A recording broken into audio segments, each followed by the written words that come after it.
Don't like the way certain people treat you? What can you do about it? Stay tuned.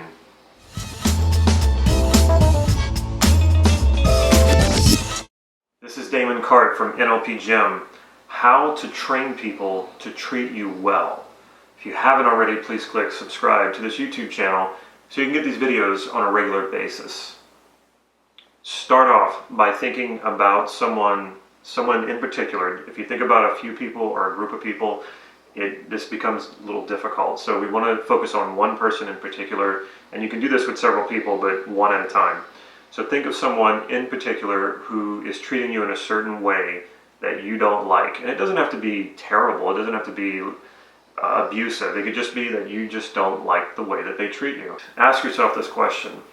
What is it about the way that you communicate, whatever it is you're putting out there, whatever it is that you're allowing to happen, that communicates to this person that it's okay to treat you this way? This is not about blaming yourself. This is about taking radical responsibility for how you communicate and what you're putting out there and what you're willing to tolerate. You can argue up and down that it's their fault, it's not right for them to treat you this way, and you are probably absolutely right about that. But that type of thinking usually isn't going to change anything. People don't like to change. And if you're not doing anything differently, if you're allowing this to happen, why would they change? When you change the way you communicate enough, the people you're communicating to will almost inevitably have to change the way that they communicate back or the way that they respond to you. Think about the way that you are treated by people in general.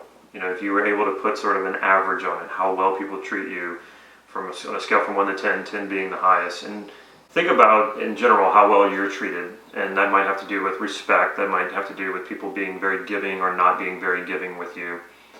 And think about this as you have trained these people on how to treat you. However you're being treated right now by everyone you come into contact with. However they treat you is how you've trained them to treat you. It's a very different way of looking at things. And at the same time, it gives you that sense of total responsibility that you're actually doing this. It's happening unconscious because we often don't think about us training people to treat us a certain way, but that's exactly what we're doing. Until now, for you, it's been unconscious, but now you can understand that you've trained people a certain way, you can untrain them, and you can train them in a different way. You can train them to treat you the way that you want them to treat you. Some people treat you well. What is the difference in how you feel with those people and how you communicate with those people versus when you're dealing with someone who doesn't treat you well? How do you feel and how do you communicate with them? Use a specific example of someone who treats you well and a specific example of someone who doesn't treat you well, and think about how you communicate with each one of them and the differences between the two. Again, it's very easy to get caught up in, well, this person does this for me and this person doesn't do this for me, and putting it on the other people. Put this back on yourself. What are you doing different? Not what are they doing differently, what are you doing differently? Get very clear on how you want to be treated and make a statement about that. Like, I want to be treated with more respect. What is your criteria for respect? How would you know if that particular person who doesn't treat you well or doesn't treat you with respect, how would you know it if they were treating you with respect? And don't go into this, oh, I would feel this or I'd feel that. No. What would you actually see this person doing differently? What would you hear? Would it be a difference in their tone of voice or the volume of their voice? What would you see? What would you hear to know specifically that this person is treating you with more respect? Be very, very specific, and again, make a statement about it. I want to be treated with respect, and here's how I know I'm treated with respect.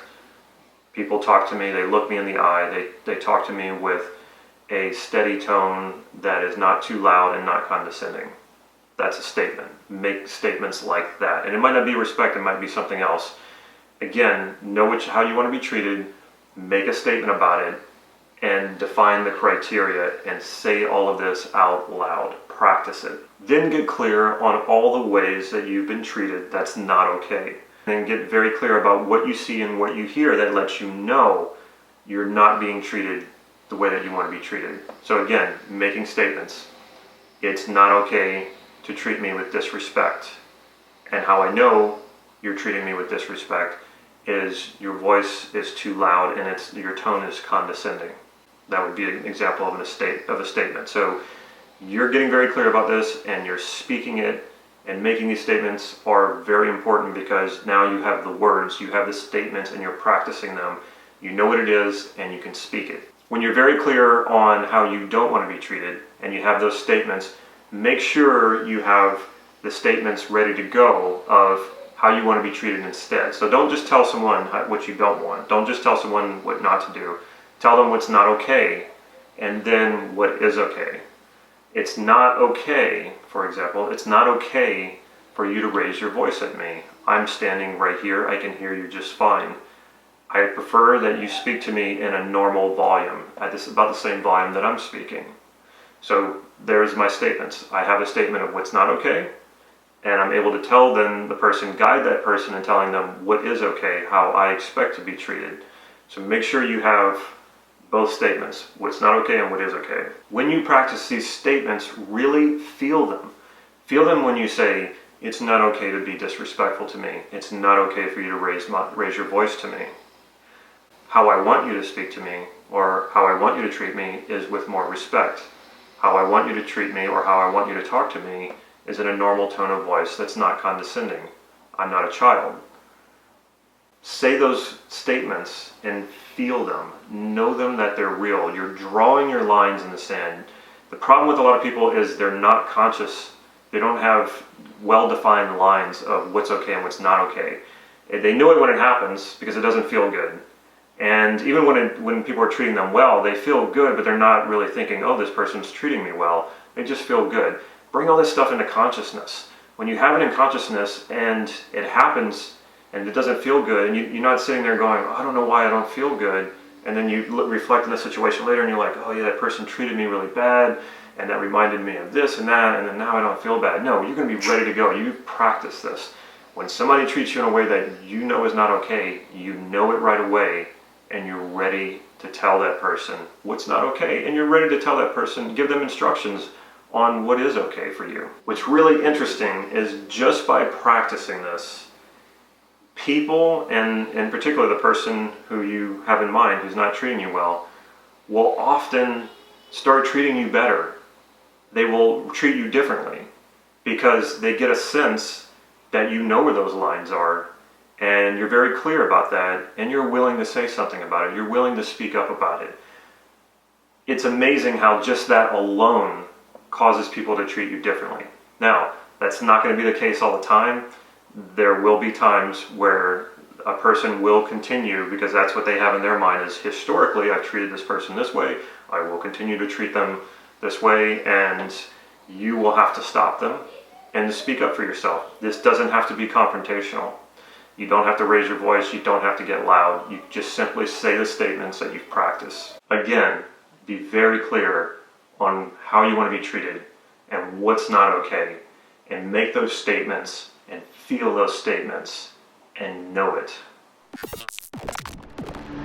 Check out my website, nlp-gym.com. Follow me on Facebook for real-time updates on upcoming workshops and free practice sessions that I hold right here in Santa Cruz, California. If you like this video, please click like right down here and leave me a question or a comment. I will follow up with you. Stay tuned to the end of this video so you can see how you can get your hands on a free NLP online training. Take care.